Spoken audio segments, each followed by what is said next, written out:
How's it going, everyone? My name is Edwin. I'm an Acura technician, and today we're replacing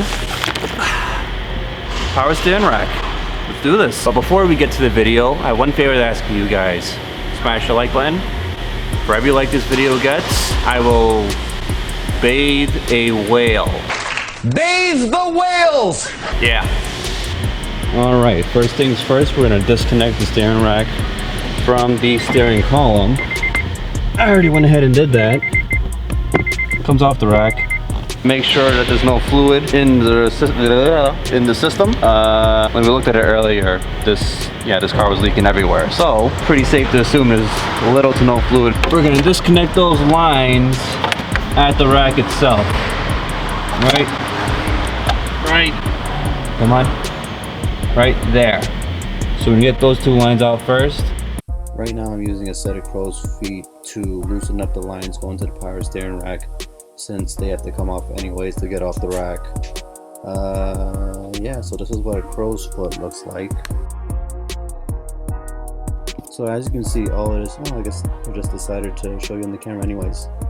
As you can see, all it is just an open part of a socket so that it gets past the hose line and onto the nut itself. With those power steering lines out of the way, you'll have an easier access to removing the mounting points of the power steering rack to the subframe.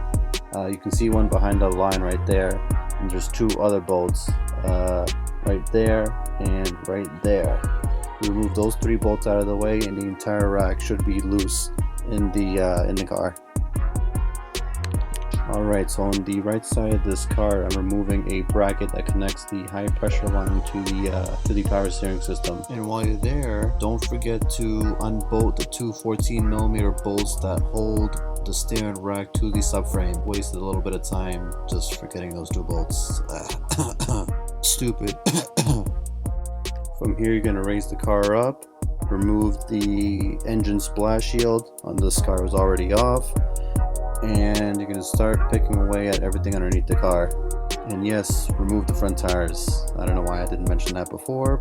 Alright, so now you remove the power steering, words hard, the rack shield, and you loosen up the automatic transmission shifter cable. And with that right there, it's just 3 bolts that hold that cable in place, and then the 4 bolts that hold the whole shifter assembly. Also, underneath the car, you're going to remove a rear damper that sits directly underneath the rear motor mount. It's two 12mm bolts, and you're going to loosen up the rear mounts almost all the way up. Those are going to be 14mm nuts. You'll see them underneath. Now at this point, you're going to be ready to lower the subframe just enough to sneak out the steering rack.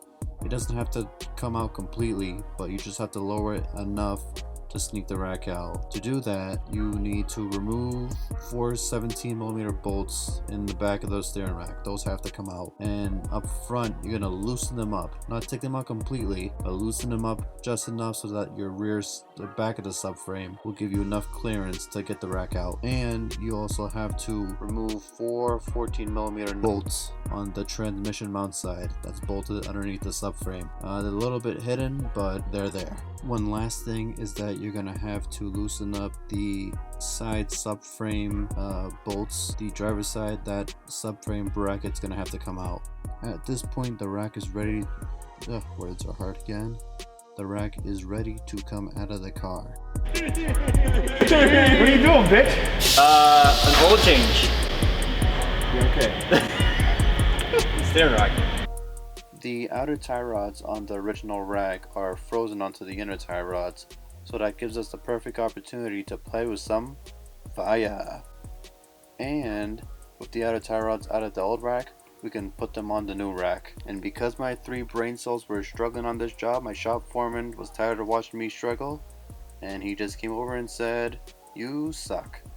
So when you're using an aftermarket rack, just make sure before you put it in that the bushing on the passenger side, this guy over here, is going to be able to line up. What we had before is that this outer boot was pushed all the way up here, and so it wasn't lining up when it was inside of the car.